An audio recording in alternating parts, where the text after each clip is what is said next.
এটা হচ্ছে যে আমাদের চিটাঙ্গের ঐতিহ্যবাহী ফুলরি রেসিপি। এটা আমরা চিটাঙ্গের ভাষায় সিক্কিসা মাছ বলি। এই শীতের সময় বেশি অ্যাভেলেবেল পাওয়া যায়। আর এটা দিয়ে আমি ফুলরি বানাবো। ফুলরি মানে অনেকে বলে বড়, আমরা চিটাঙ্গেরা বলি ফুলরি। এখন এটা আমি কালকে সন্ধ্যার সময় এনে সুন্দর করে কেটে কুটে রাখছি বেছে। এটা ঝামেলার কারণে আসলে অ্যাভেলেবেল খাওয়া হয় না, কিন্তু ছোটোবেলায় নানার বাসায় যখন ছিলাম তখন আমার নানি পারতো না যে প্রতিদিনই এই মাছ নিত 2-3 কেজি, আর সবাইকে বসাই দিত গরু করে কুটার জন্য।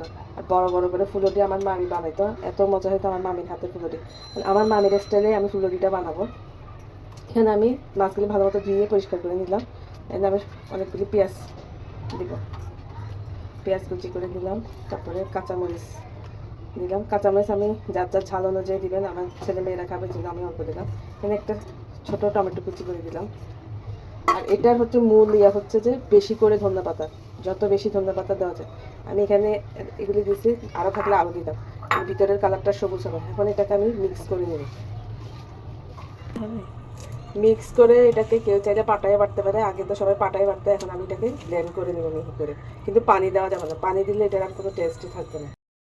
ব্লেন্ডার ছোটো জারে আমি এইগুলি ব্লেন্ড করে নিলাম, কিন্তু এটাতে একটা ফোঁটা পানি অ্যাড করা যাবে না, এই জন্য আমি ছোটো জারটাতে দিলাম।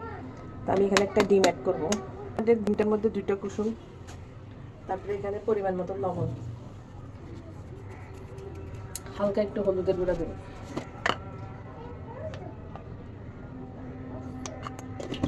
এর বাইরে আমি আর কোনো মশলা ইউজ করবো না, কারণ এখানে অনেক কাঁচামরিচ আর ধনিয়া পাতা দেওয়া হয়েছে। এটার ফ্লেভারটাই মেনলি ভালো লাগবে। অনেকে অনেক ধরনের মশলা ব্যবহার করে, কিন্তু আমার কাছে ভালো লাগে না। আমি আমার মামির কাছ থেকে যেটা শিখছি সেটাই আমার কাছে সবচেয়ে ভালো লাগে। মানে ধনিয়া পাতা আর কাঁচামরিচের ফ্লেভারটা থাকবে, এক্সট্রা আর কোনো মশলার ফ্লেভার থাকবে না।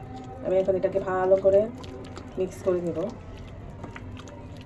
যারা পাটায় বাটবেন তাদের জন্য তারা সবচেয়ে ভালো, কিন্তু আমি যেহেতু ব্লেন্ডারে জারে করছি, সেক্ষেত্রে ব্লেন্ডারে যারা অনেক ব্লেন্ডারে পানি ব্যবহার করা লাগে, কিন্তু পানি টোটালি ব্যবহার করা যাবে না, সেই রকম টাইপের ব্লেন্ডারে জার নেওয়া লাগবে।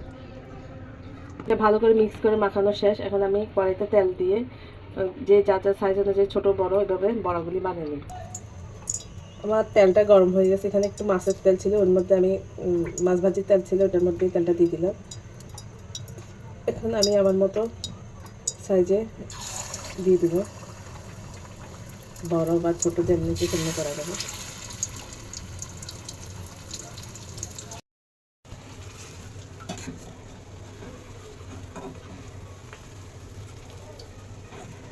নামানোর সময় এটা অনেক ফুলা ফুলা থাকবে, কিন্তু পরে দিয়ে চ্যাপ্টা হয়ে যাবে। খাওয়ার আগে যদি আবার গরম করে একটু গরম গরম ভাতের সাথে খাওয়া হয়, এটা অনেক অমৃতের মতো লাগে।